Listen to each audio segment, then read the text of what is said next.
Thank you for returning to my series on COPD. Your support is greatly appreciated. Please click the like and subscribe button as it helps support my ranking on YouTube. If you know anyone who suffers from this affliction, please share this with them. COPD is fast becoming the number 3 cause of mortality worldwide. And the leading cause is cigarette smoking or smoking in general. With the legalization of cannabis, it's only a matter of time before that ranking will surely rise. In this episode, I will be focusing on the deleterious effects of cigarette smoke and the causation of emphysema. This disease damages the lung tissue, specifically the destruction of the alveoli, which are the tiny air sacs in the lungs.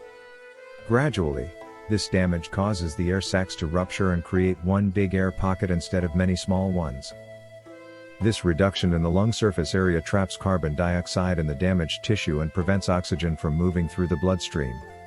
Additionally, this blockage causes the lungs to slowly overfill and makes breathing increasingly more difficult. As for tobacco, many studies have been commissioned on the effects of tar and nicotine, specifically on the lungs. The connection to cancer is well known. Also known are the effects of carcinogens within tobacco smoke and its correlation to asthma, bronchitis, and other lung diseases. Chemicals such as arsenic, formaldehyde, benzene, cadmium, chromium, nickel, and lead are known to be carcinogenic to humans.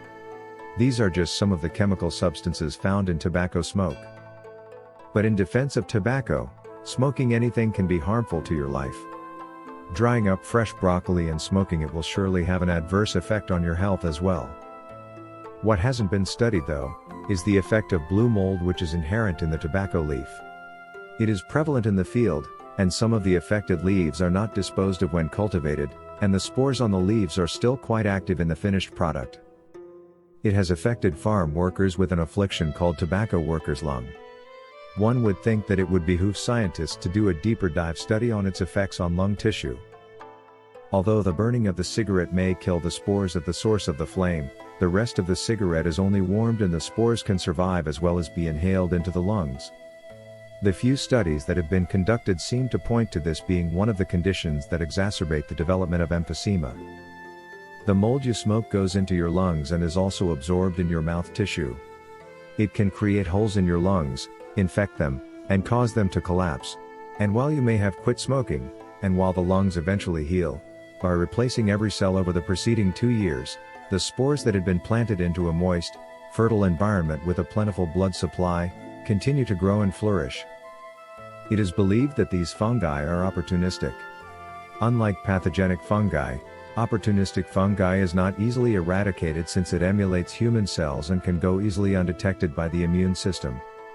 This is thought to be an unmitigated aspect of the continuing deterioration of emphysema sufferers. That said, if more studies were done on how to combat fungi growth in the lungs, perhaps we could learn how to slow down, if not eradicate, the progression of emphysema.